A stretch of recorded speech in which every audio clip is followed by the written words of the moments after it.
motivational needs are the things that you need to have in place in order to stay out of stress yourself. So if your motivational needs are not being met, you by definition are not going to be happy. If your motivational needs are not being met, you're not going to be able to use your strength behaviors to be successful. If your motivational needs are not being met, you are likely to demonstrate stress behavior, which by any definition is going to be a derailer. It's not going to be pleasant for you. It's not going to be pleasant for others.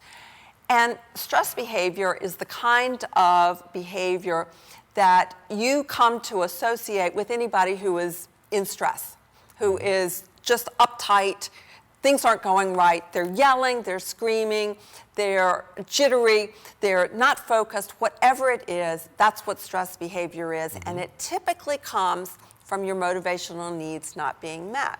So let me give you an example of a motivational need. Everybody falls somewhere on the continuum between waiting and rushing and waiting. It has to do with the pace of activity that is comfortable for you and how you choose to use time. I happen to be somebody that is most comfortable when I can get things done ahead of time at my own pace and have lots of leisure before the end. So, for example, I was here quite early before we actually were scheduled for an interview because I am not good at dealing with last-minute problems. I'm not good with last-minute traffic, for example. But there are people at the other end of the spectrum, people who are really, really comfortable with waiting and rushing.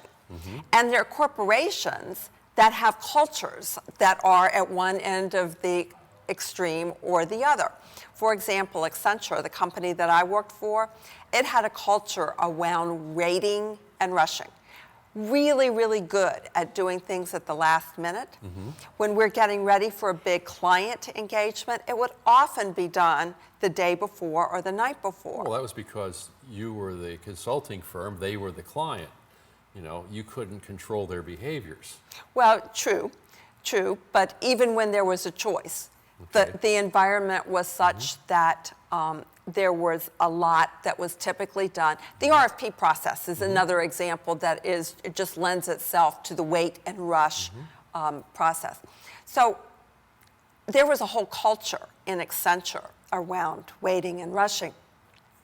That doesn't play to my motivational needs. It actually creates stress for me. So it is really important to understand what those motivational needs are for you. And they're the hardest thing to figure out on your own because right off the bat, I couldn't ask you what they are. They only tend to appear when you're in stress or you take a really good assessment. Well, we never tend to be very objective about ourselves. And so it's helpful to work with a coach or with some unemotionally involved third party. And that's why the book of you is uniquely helpful.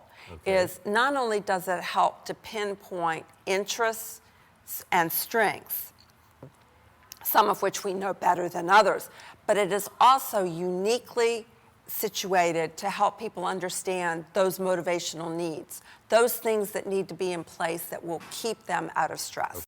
This is Bill Borton. Thank you for watching Live Better Longer. I'll look forward to seeing you again next Tuesday at 11 for another show here at RVN TV. Thank you.